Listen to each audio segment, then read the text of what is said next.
A warning sticker is shaped like an equilateral triangle with side length of 4 inches.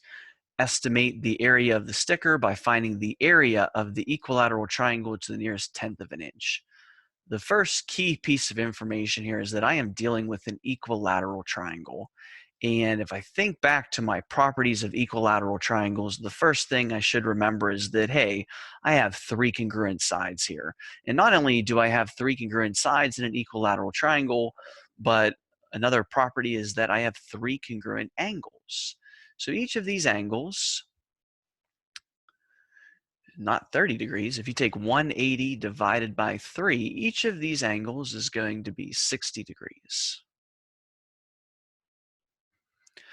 Next thing I know is I know for sure that the side length is 4 inches.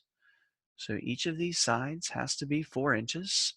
And I want to estimate the area of the sticker by finding the area of the equilateral triangle. Thinking back to my formula for finding the area of a triangle, I know I'm going to have to do 1/2 times my base times my height. And remember that when you're finding the area of a triangle, your base and your height should be perpendicular. All right, so notice that I do not have a height in here right now. I don't have a base and a height that are perpendicular. So what I need to do is I need to draw that in. So I'm going to go from this vertex point and drop down this perpendicular to make this right angle so that it intersects with this base. And there it is. So let's mark my angles down here as right angles. And that's, of course, 90 degrees. So if this is 90 degrees, this is 60 degrees, that's 150 degrees. I know this angle right here has to be 30 degrees. So I am definitely dealing with a 30, 60, 90 right triangle.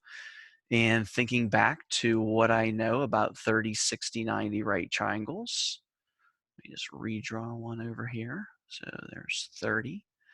And there's 60. Across from my 30 is some number x. Across from my 90, I'm going to double that. And across from my 60 is √3 times that x value. So notice that in this problem, I have the hypotenuse. So I have the piece that's across from my 90, which is 2 times some mystery number. Across from my 30, I can get that just by cutting this number in half. So if I take this 4, cut it in half, I know that this is 2 units. And I also have a 30, 60, 90 over here, by the way. This piece over here is also going to be 2.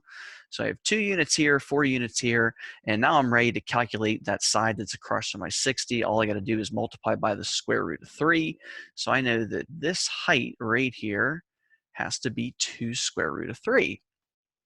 So I have this right triangle, and I'm ready to now fill in my base and my height for this large equilateral triangle. So my base of this equilateral triangle is 4.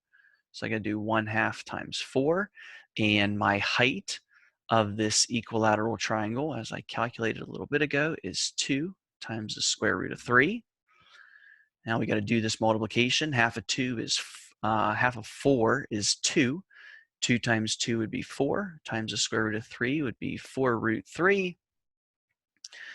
And that's, of course, in square inches. But the thing is, they don't want the exact answer. They want the nearest tenth of an inch. So let's pull up our calculator and multiply 4 times the square root of 3. And it looks like we're at about 6.928. Now they only wanted this to the nearest tenth, so this 2 is not going to round that 9 up. So my final answer is going to be that my area is 6.9 square inches.